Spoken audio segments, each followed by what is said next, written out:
Olá, um bom dia a todos e a todas. Eu sou Igor Sacramento, pesquisador em saúde pública pela Fiocruz. Estou com vocês aqui desde o início da pandemia da Covid-19, conversando sobre diversos temas associados ao campo da saúde. Nesse contexto, nós estamos vivendo aqui de quase 2 anos de pandemia, com inúmeras mudanças na própria... Olá, um bom dia a todos e a Olá, um bom dia a todos e a todas. Eu sou Igor Sacramento, pesquisador em saúde pública pela Fiocruz. Estou com vocês aqui desde o início da pandemia da Covid-19, conversando sobre diversos temas associados ao campo da saúde. Nesse contexto, nós estamos vivendo aqui de quase 2 anos de pandemia, com inúmeras mudanças na própria vida social global, nas relações humanas, na dimensão da enorme transmissão do vírus, e todas essas mudanças estão sendo analisadas por diversos pesquisadores nas mais diferentes áreas. Essas conversas, essas lives são feitas a partir de uma parceria entre o Centro de Memória da Eletricidade e o Programa de Pós-Graduação em Informação e Comunicação em Saúde da Fiocruz, com um objetivo duplo. O primeiro desses objetivos é fazer circular um conjunto de informações baseadas em evidências, em pesquisas científicas que foram sendo desenvolvidas ao longo desses 2 anos de pandemia pelas mais diferentes áreas do conhecimento, seja das ciências da saúde da vida, das ciências humanas e sociais. E o segundo objetivo é registrar para o futuro esse nosso presente, para quando ele for passado, possa ser estudado e essas lives se tornarem fontes e registro de memória para futuras pesquisas. Hoje nós vamos tratar de um tema muito importante e de urgente debate, que são as medidas de prevenção do retorno ao ensino presencial. A gente observa no Brasil uma diminuição muito acentuada da transmissão e da mortalidade por Covid-19 por conta do controle da vacinação. Por outro lado, já observamos prenúncios de uma 4ª onda da Covid na Europa, e o que também nos preocupa na possibilidade de um retorno mais completo ao ensino presencial, especialmente nas universidades públicas, que ainda isso não está sendo e nas universidades que isso não está sendo uma realidade paulatina ainda de retorno pela magnitude de presença humana nas universidades. Nós vamos conversar hoje com a psicóloga Tereza Helena Schoen, que é graduada em Psicologia pela Universidade de Brasília e também em Pedagogia pela Associação de Ensino Unificado do Distrito Federal, com mestrado em Ciências Aplicadas à Pediatria pela Universidade Federal de São Paulo e seu doutorado também em Ciências Aplicadas à Pediatria pela Universidade Federal de São Paulo. Hoje ela atua nessa mesma instituição, na Unifesp, especialmente como técnica em assuntos educacionais da universidade, é integrante do Laboratório de Psicologia Ambiental e Desenvolvimento Humano, e vem realizando pesquisas ao longo da psicologia e desenvolvimento humano, adolescência, desenvolvimento, problemas de comportamento e avaliação psicológica. Hoje, especificamente, nós vamos falar da experiência dela nesse contexto da própria Covid-19 e as medidas de prevenção que estão sendo desenvolvidas no âmbito da Unifesp, do que ela observa das universidades de maneira geral. Também vamos conversar com ela um pouco sobre a própria dimensão do debate sobre educação nesse contexto, da própria Covid-19, os seus impactos no ensino, a saúde mental dos alunos e professores nesse momento de retorno, ansiedades em relação ao retorno, múltiplas, ansiedades para retornar e ansiedade de retornar. Então é um prazer para conversar com a Tereza aqui hoje. Muito obrigado por ela ter aceitado o convite. Eu vou convidá-la aqui para nossa live.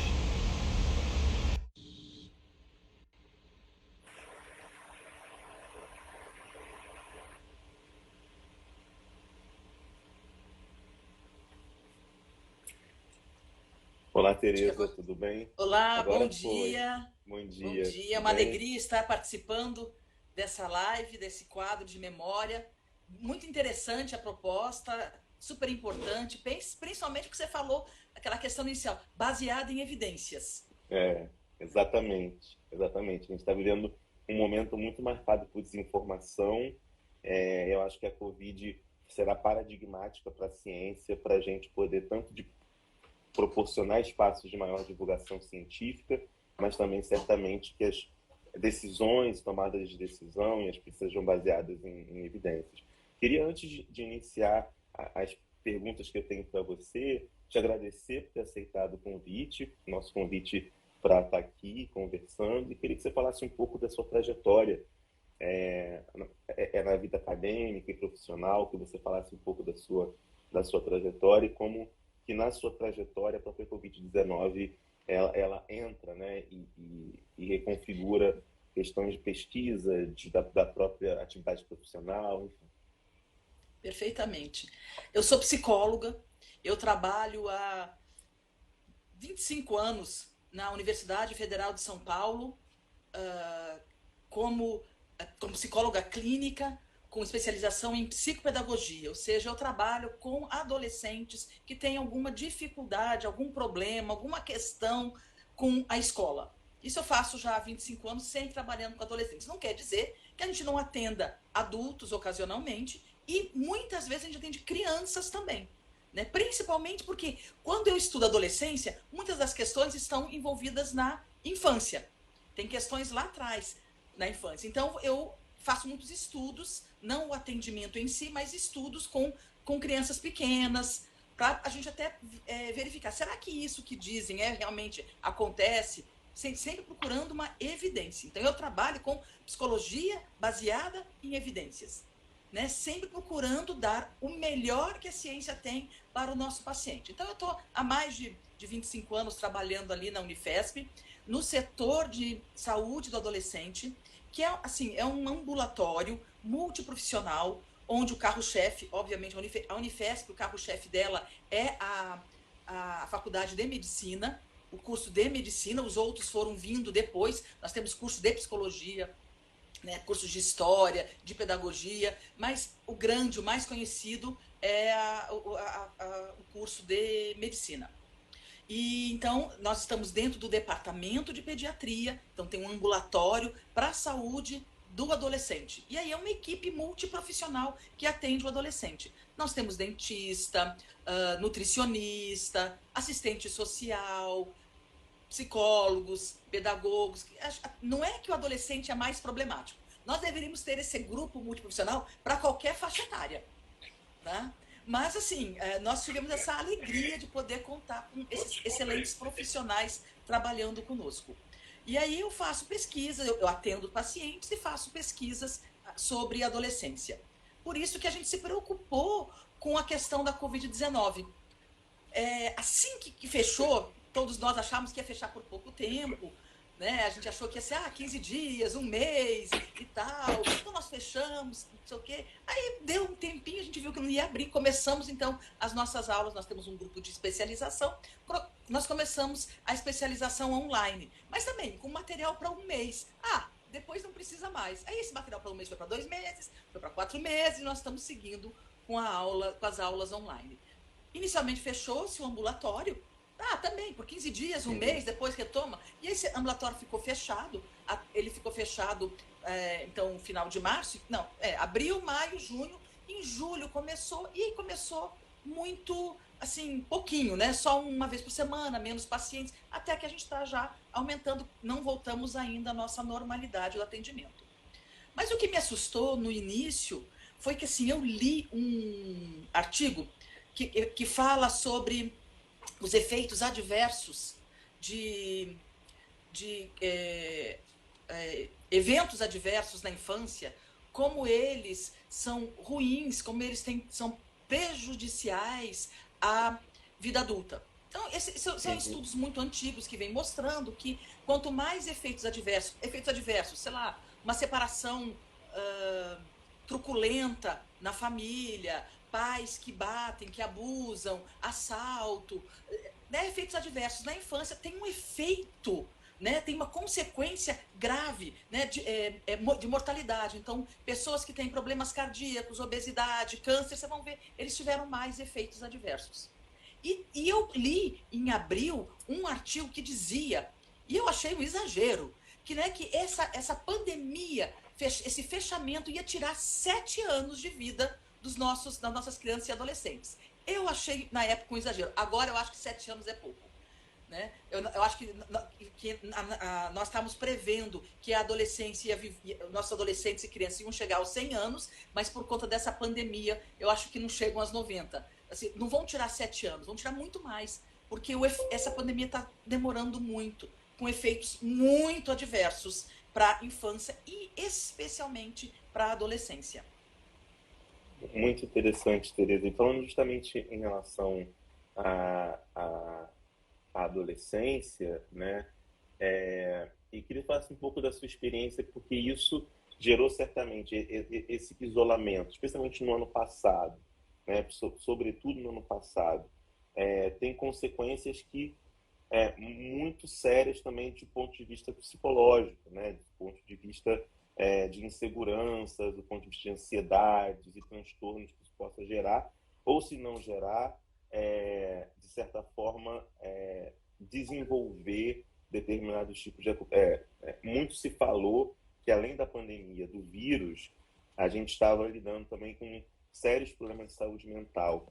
E para a adolescência, a sociabilidade é fundamental, estar com os amigos, na escola, com os colegas. Quer dizer, a escola é mais do que um espaço de ensino-aprendizado, é também um espaço de socialização muitíssimo importante.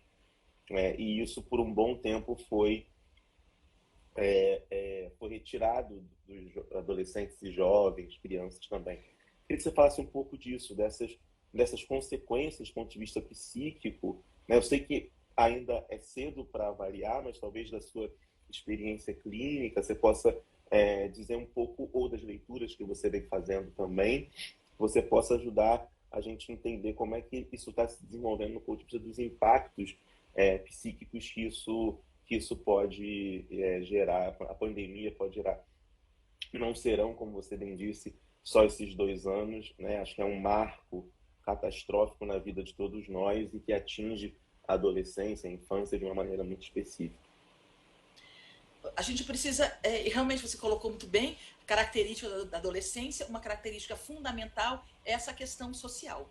Né? E os bloqueios que foram implementados nos diversos países, alguns mais severos, outros menos severos, né, são um desafio para todos os indivíduos, especialmente para as famílias, né, e para famílias que têm adolescentes. Né? Os pais, eles estão lutando com situações inesperadas. Alguns perderam o emprego, né? Outros têm que se adaptar ao trabalho em casa, né? Trabalhar em casa, cuidar dos filhos, né? Reorganizar toda essa rotina em casa. Vai vir preocupações financeiras, né? E as crianças, então, nossos adolescentes tiveram que lidar com esse fechamento das escolas, né? A falta de contato com os amigos, o cancelamento das atividades de lazer estruturadas e o fechamento de locais não estruturados, praças, parques, praias, né, onde você podia ir com seus amigos. Então, veja, não é só que fechou a escola, fechou esses locais de lazer, né? Fechou essa possibilidade. Né? Então, e não é só que ele deixou de ir para casa e os pais estão trabalhando em casa, né? Também essa modificação da rotina, essa modificação do olhar dos pais para os filhos. Porque, por exemplo, a mãe saía para trabalhar, o menino tinha um tempo que ele ficava sozinho em casa. Agora não, a mãe está em casa também. Então, esse tempo que ele podia ficar sozinho, cuidando das coisas dele, do jeito dele, né? Agora não, tem lá o olhar do pai, da mãe, da avó, do tio, sei lá. Né? Então, assim, esse tempo que está passando com os pais aumentou consideravelmente, a gente pode pensar também como uma boa coisa desse contato de família, né? Essa mudança de família são boas coisas, mas também podem trazer questões difíceis para esse adolescente. É um adolescente, antes de eu falar dos amigos, vou falar dessa questão da família, o adolescente ele está, por exemplo, se desenvolvendo, ele está desenvolvendo a sua autonomia. E a autonomia para ele cuidar das coisas dele, organizar as coisas dele, inclusive organizar o seu tempo. Na hora que está toda a família dentro de casa, né, ele vai ter essa autonomia, ele vai conseguir fazer essas questões, né, se desenvolver. Né? Então, por exemplo, a mãe ele tem a tarefa, vamos dizer, que é lavar a louça. A mãe, após, sei lá, o café da manhã, a mãe vai lá, sai para trabalhar, deixa ali a louça e ele organiza. Vamos dizer que esse menino de tarde, ele se organiza e vai lavar a louça às 8 da manhã, às 9, às 10, a hora que ele acha que está bom dentro da sua organização. Então, ele teria essa autonomia de decisão no horário de lavar a louça. E agora, como toda a família está ali, ele não tem mais ele perdeu essa autonomia. Né? Então, muitas coisas, então, pode ter, não são todas as famílias, algumas famílias podem ter, então, um excesso de controle sobre esse adolescente. E essa característica fundamental que qualquer adolescente preza profundamente, que é a autonomia, muitos deles perderam. Né? Outra coisa, por exemplo, aí vamos falar dos amigos. Ele ficava, sei lá, algum tempo sozinho em casa, podia telefonar com os amigos ou encontrar com os amigos. Agora, se ele telefona, tá a mãe no cômodo ao lado. Ou então, grande parte dos nossos pacientes, eu tenho um estudo no meu setor, 13% dos nossos adolescentes compartilham cama. Não é compartilhar quarto, eles compartilham cama. 13%. Talvez esse número seja muito maior, mas é porque muitas vezes eles têm vergonha de dizer que compartilham, né, que dormem no mesmo colchão com outra pessoa. Aqueles que não compartilham cama, mas assim, onde é que dorme? Dorme no tapete, dorme num almofadão que tem, no sofá da sala, quer dizer, não tem essa privacidade, que é outra questão muito importante para o adolescente, essa privacidade. Agora, você imagina lockdown, né, onde você não tem o seu quarto, você não tem o seu espaço, você está todo mundo trancado em um lugar só. Diferente de outras classes sociais que você pode, sei lá, então você vai para o seu quarto, eu vou para o meu, você tem espaço. Não, eles estão com 13% compartilha cama. Então, essa questão da privacidade. Como é que então eu vou falar com os meus amigos? Obviamente que eles não vão vir na minha casa antes. Né? Mas como é que eu vou conversar com os meus amigos pelo meu celular? Todo mundo vai ouvir. Né? Então, assim, essa privacidade também foi afetada. Alguns mais, outros menos. Depende da família, depende dos pais, porque não são todos os pais que ficaram trabalhando em casa. Né? Se você se ali em algum hospital, algum serviço médico, né? Se seu pai é motorista, então não são todos também que ficaram. Então, quando a gente vai olhar, a gente tem que olhar que, sim, diferentes contextos nossos adolescentes estão. A característica é a mesma. Ele tem que desenvolver autonomia, ele tem que desenvolver, ele tem que vivenciar a sua privacidade. Mas em cada família vai agir. Por isso que a pandemia vai afetar de forma diferente os adolescentes. Né?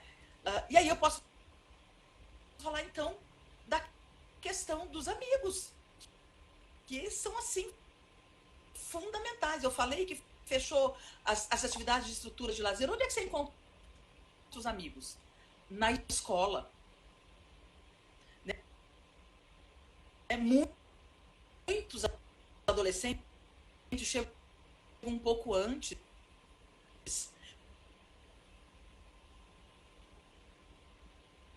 para ir conversando com seus amigos.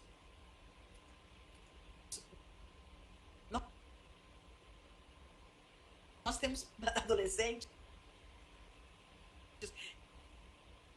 que costumam chegar atrasados na sala de aula. Nunca chegaram atrasados na escola. Conversando, batendo papo, não entram para a escola, né? Para o adolescente. Fora a questão, a banda, tem a sua equipe de futebol, né? Tem várias questões envolvidas que você vai encontrar e ter esse contato. Que por conta desse bloqueio, né, ele ficou... como é o nome?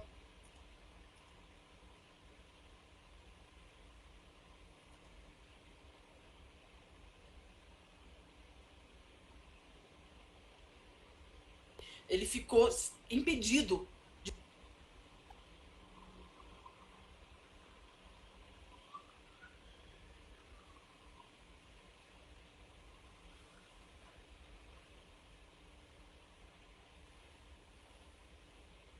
Tereza, falhou um pouco para mim.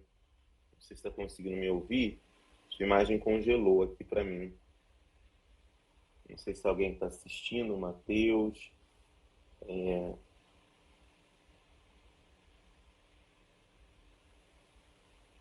Sua imagem congelou, agora não consigo nem te ouvir. Voltou? Voltou. Voltou. Eu já estava aqui, eu já ia sair e voltar de novo. Então eu acho que eu parei de falar no momento em que eu estava falando dessas diversas opções de lazer que o adolescente tem, embora seja na escola, embora seja estruturada, sempre tem esse espaço para você conversar, bater papo e tudo. Então, oficialmente, ele não tinha mais esse espaço. Por que eu digo oficialmente? Porque no nosso setor, nós seguimos atendendo os adolescentes online. E poucos deles estavam em casa no horário do atendimento. Eles até se recusavam a ligar a câmera para o atendimento online, porque eles estavam na rua.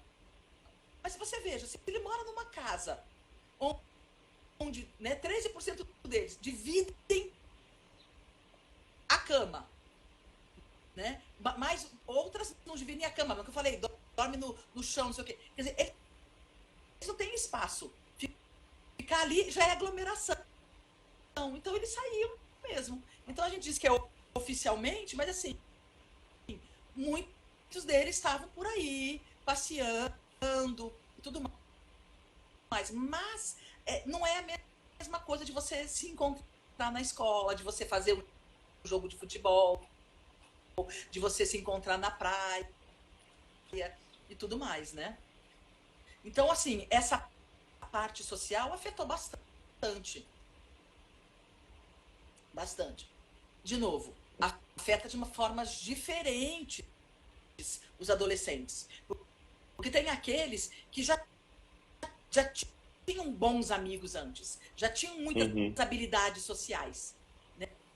E aí eles e têm acesso a um celular, a uma internet, então eles conseguem manter essa amizade online, que eles já tinham essa história. Agora tem aqueles que não tinham, por diversas razões, porque tem poucas habilidades sociais, ou porque, por exemplo, acabaram de entrar numa escola, ou mudaram de escola, quer dizer, estudaram um mês, 15 dias, não deu tempo de fazer amizade. Ou então entraram no ensino médio, trocaram de escola, a própria transição escolar para isso, quer dizer, não deu tempo de conhecer nem os professores, nem os outros alunos, nem nada. Aí fica complicado. Como é que você vai manter essa amizade? Se você nem tinha montado amizade. Né? Então, assim, é lógico. Então, por isso eu falei, isso afeta de forma diferente grupos, né, distintos de adolescentes. Perfeito. Queria que Alguns você falasse. estudos, eles mostram que se Desculpa. você tem esse apoio dos amigos, se você tem um grupo bom de amigos, se você tem boas habilidades sociais, ora, a gente sabe que vários estudos vêm demonstrando um aumento de problemas que nós chamamos internalizantes, ansiedade, depressão, queixas Tereza, acho melhor somáticas. você sair Né? e voltar, porque São problemas emocionais que a se puder própria sair e pessoa vive voltar, que está internamente. travando para mim. Então, assim, vários Tá bom, obrigado. estudos mostram.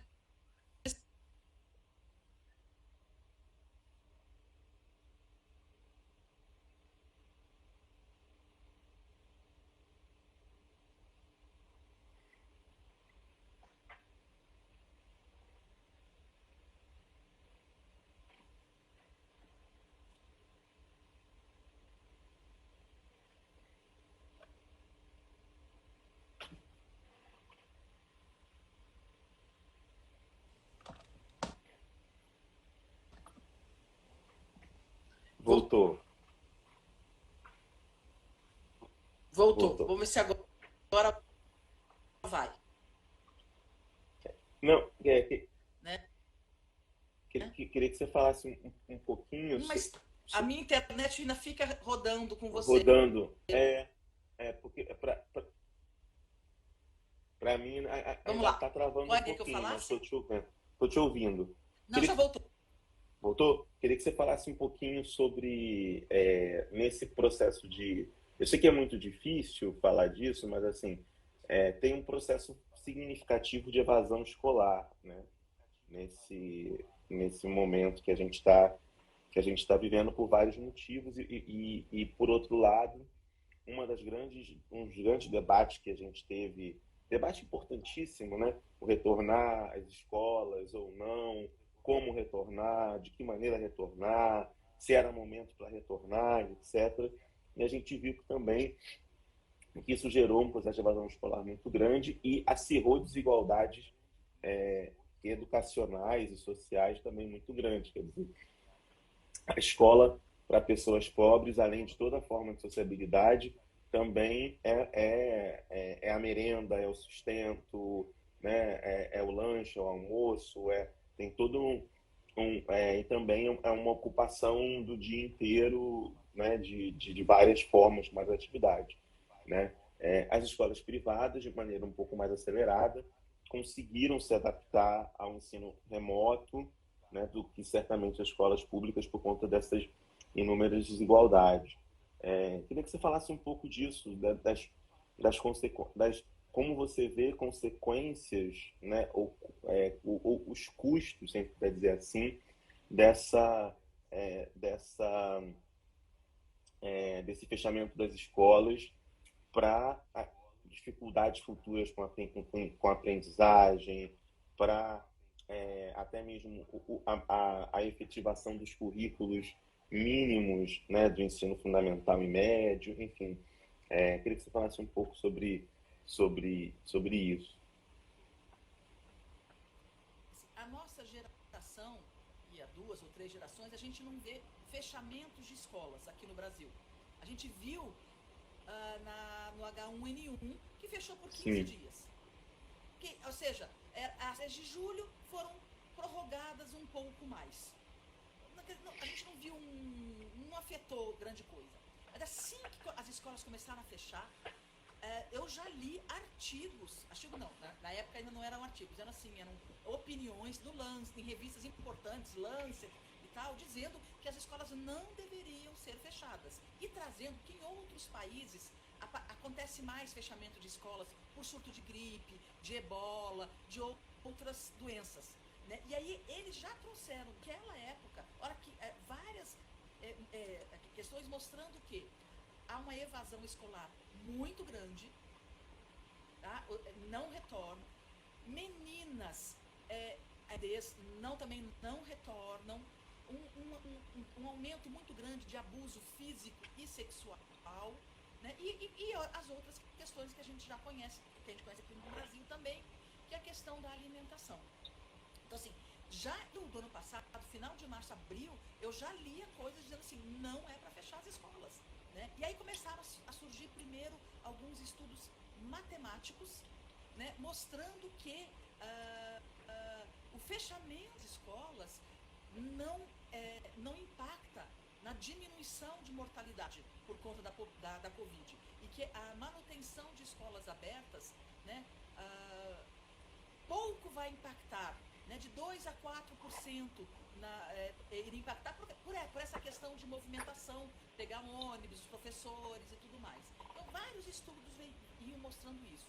E se a gente for olhar os países europeus, que têm como escola um alto valor, tem como educação um alto valor, alguns países nem fecharam, foram bastante criticados, é verdade, mas eles nem fecharam e não se viu notícias de que, olha, eles não fecharam e lá teve mais casos.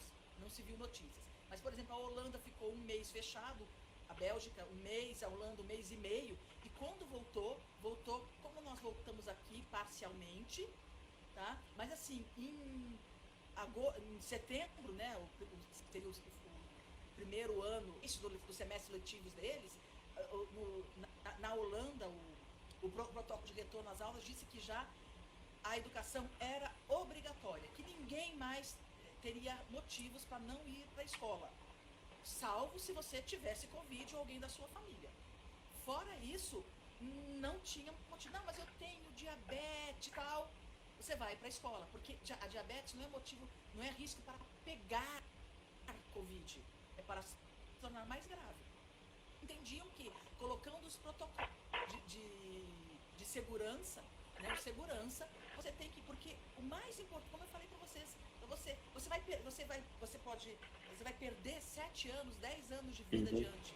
Não, nós queremos as crianças aqui, para a gente olhar as crianças, porque o número de abuso físico, de abuso sexual, de pessoas estão perdendo outras questões, alimentação, segurança familiar. Então, dentro da escola você consegue alguns desses cuidados. Então, por isso que há uma campanha muito grande para que a escola, sim, ela exista, ela seja frequentada presencialmente por todos os alunos. E aí a gente pode discutir, né, o quão seguro é as nossas escolas, né? São outras questões. Aí você falou, nossa, algumas escolas, as particulares, foram mais rapidamente. Nas escolas particulares, muitas disciplinas já eram online. Ou faziam provas online, né? Sei lá, disciplinas, escolas que o professor Lino de Macedo vai chamar de escolas de excelência, que são aquelas que estão pegando os alunos para passar nos melhores vestibulares e tal. Então, matérias que não vai cair no vestibular, que não vão cair no vestibular, né, já eram realizadas assim, ou online, ou pelo menos as provas online, tipo sociologia, filosofia, né, algumas dessas outras questões. Não vamos perder tempo fazendo a prova, não é a aula, tá? A prova fica sendo online. Então eles já tinham muitos, eles já usavam algumas plataformas para passar nota, passar recado, né, alguns vídeos, né? Então, por exemplo, vocês vão fazer pão em casa, vamos dizer que essa seja a sua aula de química, para aprender sobre fermentação, coisa parecida. Então o professor não dava uma aula sobre como fazer pão. Ó, tá aqui o link do vídeo sobre como fazer pão, você não fazer pão em casa. Eles já tinham algumas questões assim. Muitas universidades, eu vou trazer as universidades, porque universidade nós também temos adolescentes, né? Eles já tinham direito a ter algumas matérias online, e algumas disciplinas já eram realizadas online. Então, foi ampliar essas disciplinas para mais disciplinas. Então, por isso, algumas escolas e algumas faculdades entraram mais rapidamente, né, nesse módulo à distância. Aí vem aquela questão de sempre. A escola pública, ela é sucateada. Né, os professores não têm curso sobre como aprender a usar. Eu vou falar da minha universidade. Né? Falei, então nós vamos começar a dar aula online, tive dúvida, na minha inocência. Eu cheguei lá e disse, olha, o meu computador aqui, ele não tem microfone nem câmera, estou solicitando um microfone e uma câmera. Nós não temos microfone e câmera. Falei, então eu não posso ir no meu setor e dar aula a partir do meu setor. Eu sou obrigada, ou eu compro com o meu dinheiro, ou eu faço a partir da minha casa. É uma universidade de excelência, a Unifesp, universidade de excelência. Eu estou no curso de medicina, tá? Entre os 10 primeiros do Brasil, reconhecido internacionalmente. E o professor não ganha ali o seu microfone e a sua câmera. Não tem dinheiro, né? Então a gente, a resposta que eu ouvi, não, então a senhora pode usar o microfone do seu celular. Gente, tá bom, eu vou usar meu microfone do meu celular, mas a questão é, alguém vai me ensinar a usar? Exato. Né? Qual plataforma que a gente Qual é vai dar? melhor? Tem várias plataformas. Alguém vai me ensinar? Vai ter um cursinho para mim? Né? Então, e não teve para nós. Olha que eu sou espertinho, eu sou espertinho, eu tenho filhos universitários, é um tal de eu recorrer para os meus universitários aqui em casa. Mas assim, e a escola pública? Onde os professores não têm também essa expertise, porque não fez parte da sua formação. E em nenhum momento, quando vão ensinar, vamos pensar em novas maneiras de dar aula, não deram, vamos aprender aula online, número 1.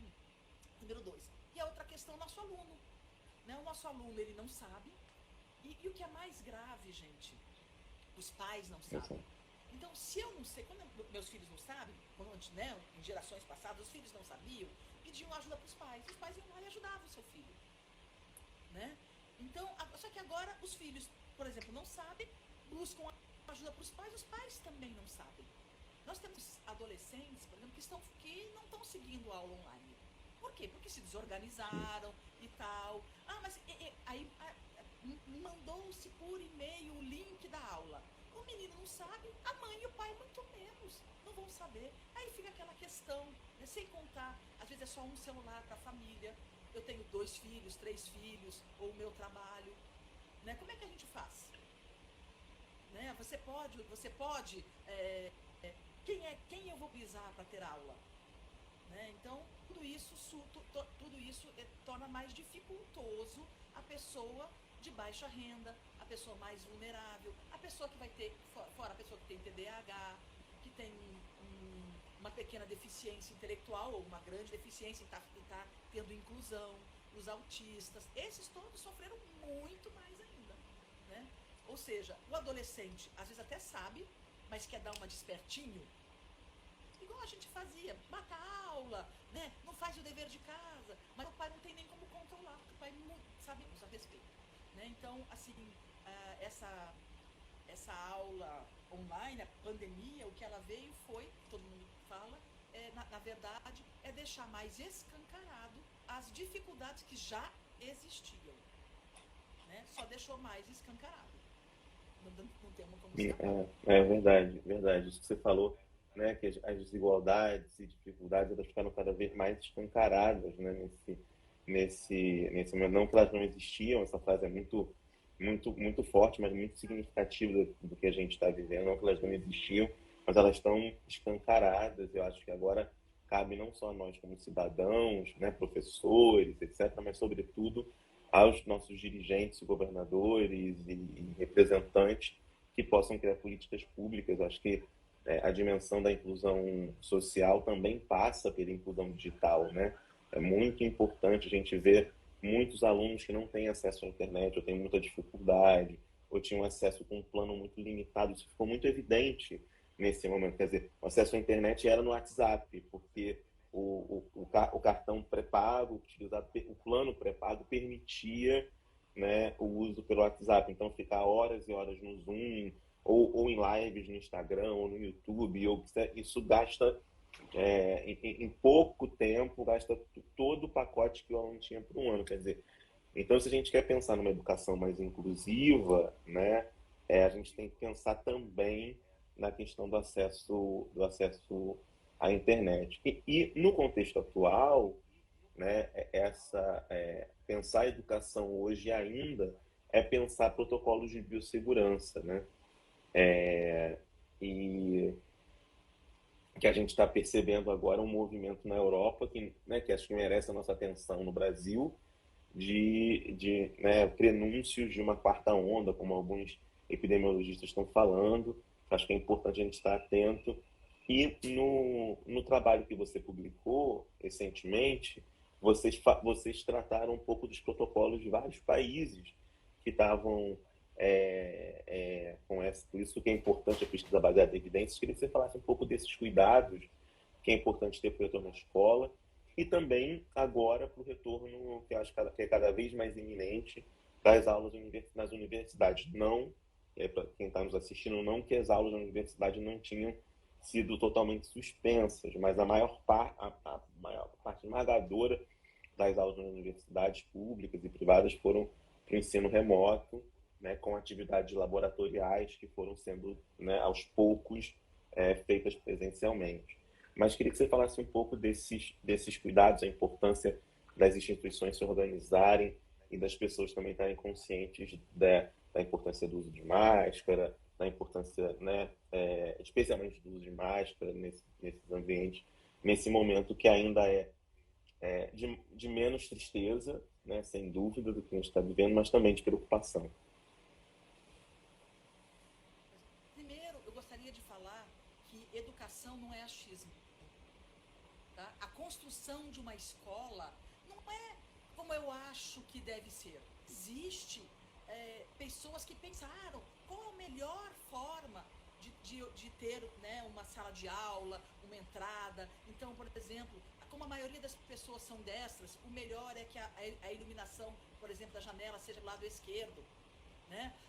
A posição do professor, né? Então, muitas vezes eles colocam o professor e a porta de entrada onde o professor fica. Né? Então, assim, fica alguém ali na porta de entrada, todos os alunos estão vendo, né? Mas o professor está dando aula e não vê aquela pessoa. Então, a porta de entrada, nos fundos, onde o professor vai ver e não os alunos. Né? Existe, metro cúbico por aluno em sala de aula.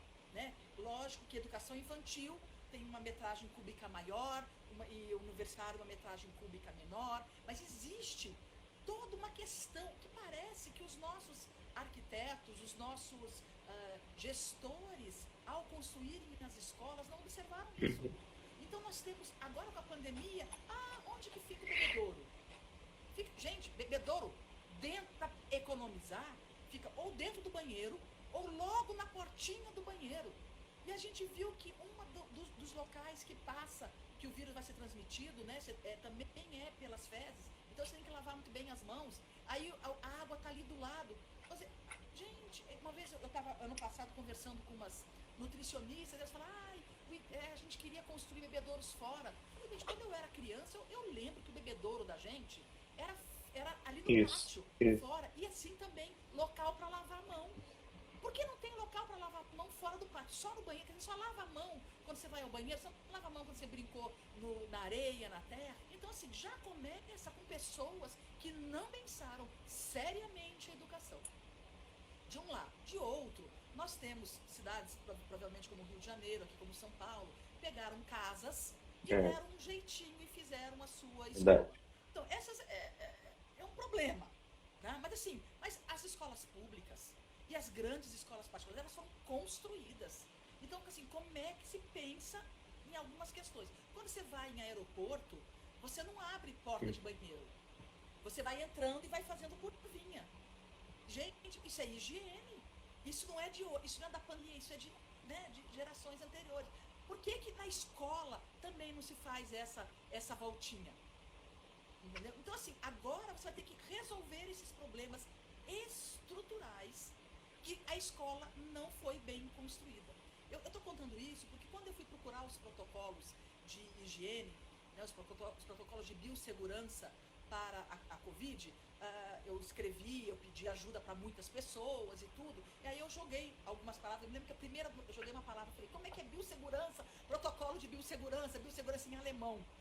Porque, né, eu vou procurar. Aí me passaram as palavras, e eu joguei, aí veio uns PDFs, tá, não sei o quê, de 2018, de 2015. Aí a Letícia, que foi né, com quem escrevi nosso criativo, eu falei, mas de onde que veio esse 2018? Nem tinha pandemia. Eu falei, deixa eu ler aqui esse protocolo. É porque é protocolo de biossegurança, Pri. Por exemplo, achei bárbaro isso. Educação infantil. Você vai lá, você chega e você pendura sua lancheirinha, o seu casaquinho nos cabidinhos, né?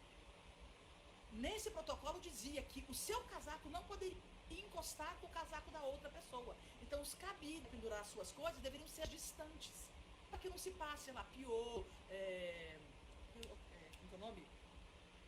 Esqueci, essas doenças que acontecem na roupa lá, o bichinho passando de uma pessoa para outra. Quer dizer, isso.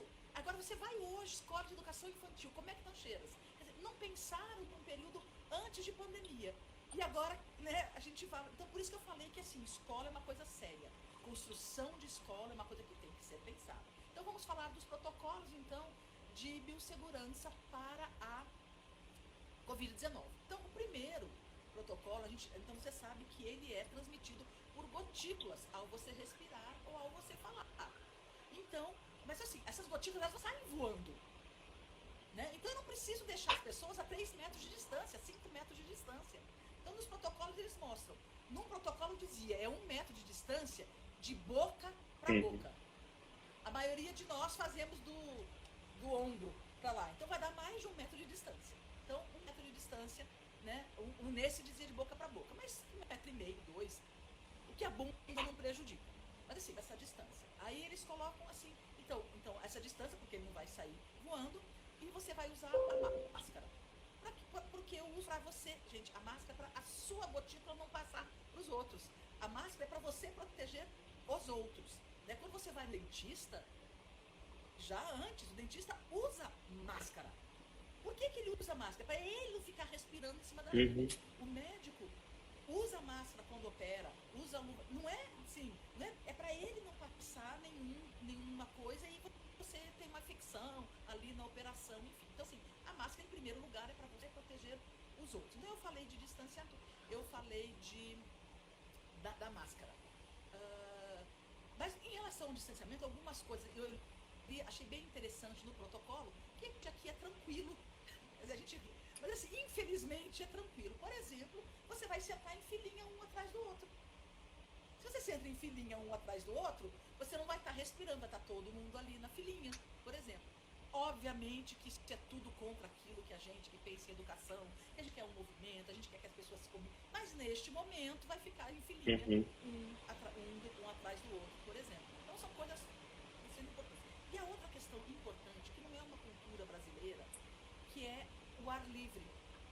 Então, janelas abertas e aulas ao ar livre.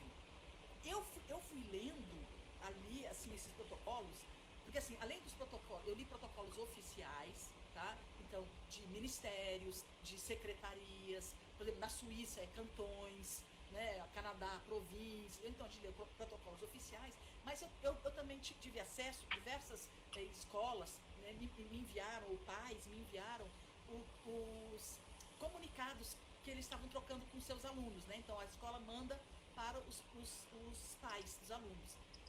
Eu achei isso interessante, porque como você operacionaliza esse distanciamento. Então, por exemplo, várias escolas, as entradas serão pelo portão tal e as saídas pelo outro portão. Para ter esse fluxo, você não ficar se batendo, né? Porque né, um vai entrando, está saindo, então você tem sempre aquele fluxo. Então, eles foram operacionalizando. E acontece muito, aulas ao ar livre, né? Então, eu estou contando isso porque eu fui falar com um grupo de nutricionistas e estavam preocupadas como é que vai o lanche das crianças. Então, eu falei, por que não faz ao ar livre? Põe as crianças comendo no pátio, faz sempre piquenique. As pessoas levam um susto. Nós tivemos um período enorme de escassez de chuva. Nós vamos juntar, é uma coisa ruim, mas ao mesmo tempo eu posso deixar as crianças ao ar livre, né? O professor não precisa ficar falando realmente ao ar livre, uma aula expositiva, como agora eu estou falando aqui, falando, não dá certo. Não, mas quem diz, gente, o professor não precisa ficar falando, dá a tarefa e cada um senta lá e vai fazendo suas tarefas, vai pegando os seus livros, vai fazendo as suas questões, vai fazendo ao ar livre. Vamos usar o ar livre, vamos usar janelas abertas. Realmente, janela aberta, eu falo alto, o outro professor também fala alto, atrapalha. É verdade, a gente vai aprender a não falar. Vamos dar aulas ativas, mais aulas que os alunos façam coisas, que criem e tal, né? Então, assim, você tem que aprender essas questões. Então, assim, ouvi muito desses protocolos, o distanciamento, o uso de máscara. O uso de máscara, eu acho que houve muitas mudanças no decorrer desse período. Por exemplo, na França, as crianças, por exemplo, não precisavam usar máscaras, só os adolescentes. Adolescente sempre foi obrigatório, sempre. Isso foi unanimidade em todos os protocolos, né? Adolescentes usando máscara. As crianças variavam, né?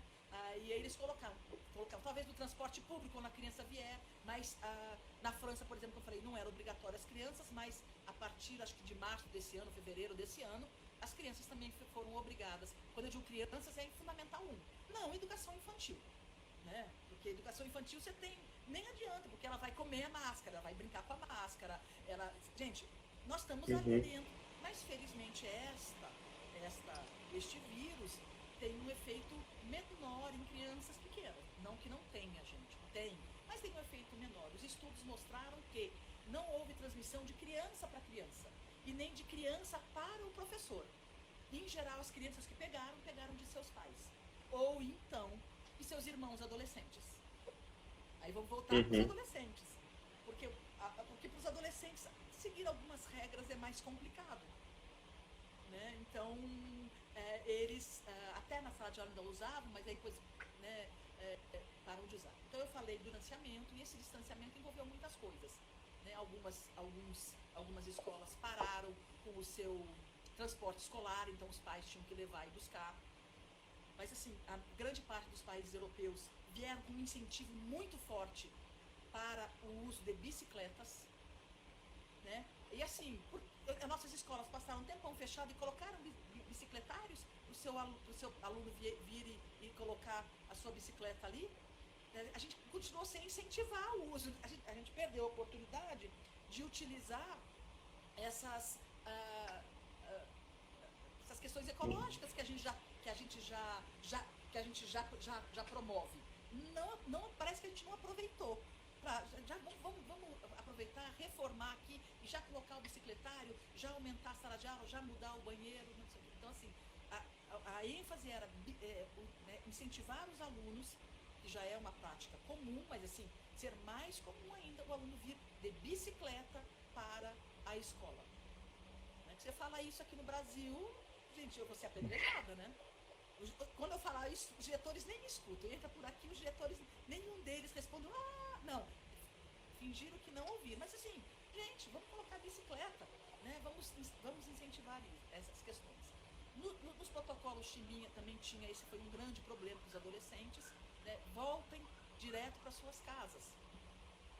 Para adolescentes não tem coisa que dizer nada, né? Porque eles vão voltar em grupo. Aliás, não vão voltar. Vão sair em grupo, vão almoçar juntos, vão fazer algumas coisas juntos, né? Então eu falei do distanciamento. Então o distanciamento é uma questão importante.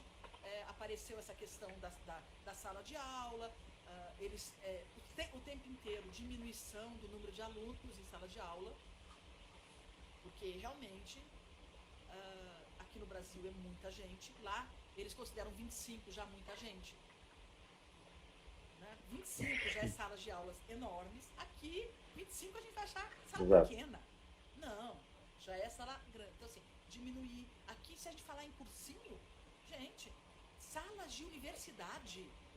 Salas de universidade tem 100 alunos. Não dá, absurdo. Isso não é aprendizado.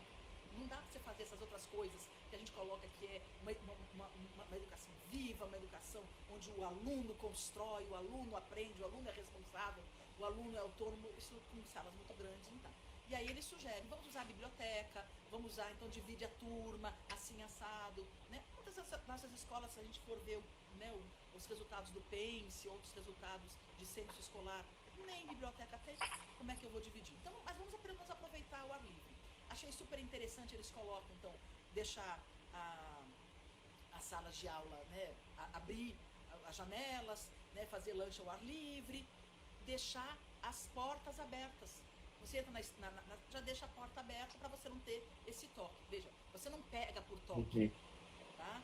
Você pega pelas gotículas. O problema é que eu respirei ali, você coloca lá, depois eu venho aqui me coçar, né? Não é um ferimento que eu pego tocando, só para a gente também não ficar, né?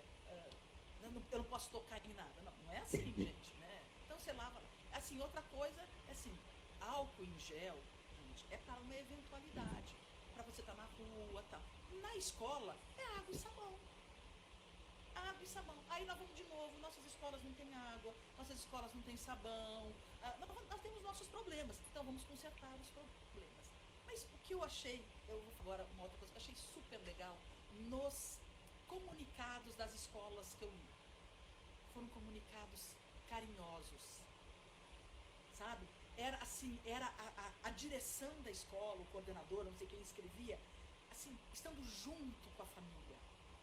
Você lia ali e falei, gente, parece, sabe, eles queriam ajudar as famílias. Então, tem vários, né? Um da Nova Zelândia dizendo quantos alunos não tinham acesso à internet, então como é que eles estavam fazendo para a entrega do material físico, né? Papel e lápis, né? Teve de uma escola alemã informando, olha, fulana de tal, a senhora fulana de tal, ela vai se aposentar. E ela estará, então, na sala X, lá. Então, quem quiser passar por lá e se despedir dela, pode passar. Eu achei isso tão bonito. No outro da Nova Zelândia, ele sempre terminava assim, esse diretor. Lembrem-se de serem gentis uns com os outros. Eu lia, gente, eu quase chorava de emoção de ver um carinho. Aí quando eu perguntava para os nossos adolescentes aqui, né, como é que é o comunicado? É um comunicado seco, frio, tal, não sei o quê. Né? Então era um comunicado em que a escola estava junto com a família. Eu digo isso por quê? Porque parece que agora nós estamos brigando com a escola. Gente, a escola, não é para brigar com a escola está sem o banheiro, a escola está sem o bebedouro. Vamos nós, pais, nós, comunidade, né, sociedade civil, colaborar com a escola. O que eu posso ajudar? Não sei o que, então eu vou dedicar sábado a fazer uma faxina maior, vou dar o meu tempo para vir aqui ajudar a fazer uma faxina maior. Ou aqui nós vamos ajudar e vamos dividir tal coisa. Cada criança vai ser responsável por tal questão. Gente, limpeza não é nenhum problema. Nos diversos protocolos que eu li, os professores foram responsáveis pelas limpezas em sala de aula. Porque ele está tocando na maçaneta, está tocando no interruptor de luz. Imagina o faxineiro ter que entrar e limpar a maçaneta da janela, a maçaneta o quadro, não sei. O professor sabe onde ele tocou. Né? Então, cada aluno já fica responsável pela sua limpeza. E então, termina a aula ou no início da próxima aula, já se faz uma limpeza. Eu, como professor, já lá limpo. Então, os professores da Alemanha, pelo menos nessa escola que eu tive, quando eu falo assim, de comunicados, eu não recebi de todas as escolas, de uma ou outra, né? Os professores da Alemanha receberam o kit Covid, que era álcool, gel, máscara, e para eles limparem, quer dizer, cada professor é responsável pela limpeza, né, essa limpeza ali, e uma régua para medir o metro de distância. Só alemão mesmo, ir lá e medir o metro de distância. Né? Mas assim, são coisas interessantes que a gente vê. Né? Importante aumentar a frequência de limpeza e limpeza em lugares que você não costuma fazer. Então, o corrimão, o botão que você aperta, a descarga, a torneira, isso tem que ser limpo porque ali vai estar o vírus. Né? O uso de máscaras, então, como eu falei, para adolescente ele sempre foi colocado como uma questão importante e diversos estudos vêm mostrando que ele realmente é eficaz. Tem um estudo israelense, foi o primeiro, assim que Israel voltou, que esse é falado à torta e à direito, que teve um surto de Covid numa escola. Quando você lê o número de alunos que teve Covid, assim, um numa turma, outro na outra, e turmas que não se conversavam, mas parece que daí alguém mais pegou assintomático, mas assim, não eram 20 pessoas. Aí o que eles disseram? Estava muito quente, e aí eles liberaram o uso de máscara. E as salas eram salas cheias, 40 alunos, 45 alunos, 42, que era ensino médio. Né? Então eram mais alunos. Então, assim, para mostrar que assim, teve quando você deixou passar essas questões. Né? Então, o uso de máscara sempre foi como medida obrigatória para os mais velhos. Os mais novos, como eu falei, Fundamental 1 variou de época que está vindo, e a educação infantil, gente. Sabe, o bebê, ele tem que ver o rosto de quem cuida dele.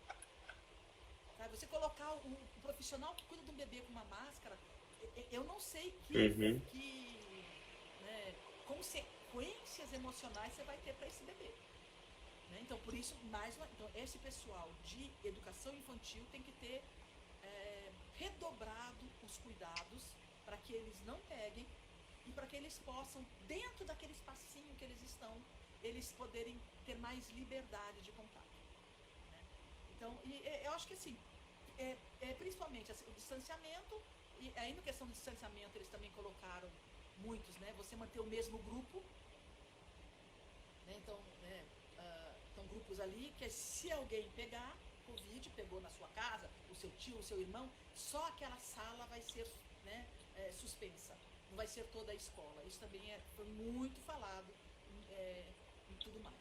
Eu acho que de principal, né, que eu me lembre assim, grupos permanentes, eu acho que os principais foram esses. Perfeito, perfeito. Tereza, nosso tempo infelizmente está acabando. Eu anotei aqui várias coisas enquanto estava falando, aí como não só como pesquisador, mas também como professor. E atualmente eu coordeno um programa de pós-graduação, e a gente está às voltas com um retorno presencial no ano que vem. Então fiquei anotando várias coisas que são muito importantes, até para adequação do espaço e etc., como você falou, né? No caso, e o caso daqui da minha realidade, né? Na Fiocruz é muito semelhante ao que você falou, não era uma escola ou pensado como universidade, isso no Brasil é muito frequente, né? E aí acabou se adaptando, então, e essa adaptação ela é constante, porque realmente não foi pensado para ser um espaço educativo, né? Educacional. Uma escola ou uma universidade ou um centro de ensino. Então, eu queria agradecer muito a você pelo seu trabalho, dar os parabéns pelo trabalho que você vem desenvolvendo, pela importância. Acho que esse texto que está disponível é de fácil acesso, é muito claro e preciso nas suas colocações e ajuda muito. Então, queria agradecer muito a você pela fala de hoje, tão esclarecedora e tranquilizadora também, na medida em que a gente pode, baseado em evidências científicas, ter tranquilidade e segurança para esse retorno e mitigar os danos que o ensino emergencial, remoto, né, tem para a educação, né? Muito obrigado mais uma vez. Eu que agradeço e eu só queria lembrar, gente, vamos nos solidarizar com os diretores de escola, com os coordenadores de escola, que eles que estão implementando essas questões, e a bomba vai cair em cima dessas pessoas, né? A gente não vamos ser contra eles, vamos nos unir como sociedade, né? Apoiando a escola, apoiando a educação e promovendo um pouco de autonomia aos nossos adolescentes, para que eles possam pensar, né? Não receber uma regra da gente dizendo use máscara, fique distante, mas que eles possam pensar em como eles podem seguir essas regras tão importantes para a nossa proteção física e também para a nossa proteção emocional. Agradeço muito essa oportunidade de a gente mostrar que ciência se faz com evidências, se faz com estudo sério, e que há pessoas no Brasil que estão preocupadas com o desenvolvimento, né, do ser humano e também com a educação. Muitíssimo obrigado. Eu que agradeço mais uma vez, muito obrigado a você e a todos e todas que estão aqui. Quem nos assistirá depois, tanto aqui no Instagram quanto no YouTube. Tereza, mais uma vez, muito obrigado a você, um ótimo final de semana. Obrigado por compartilhar tanto conhecimento e experiência conosco. Tchau, tchau, muito obrigado.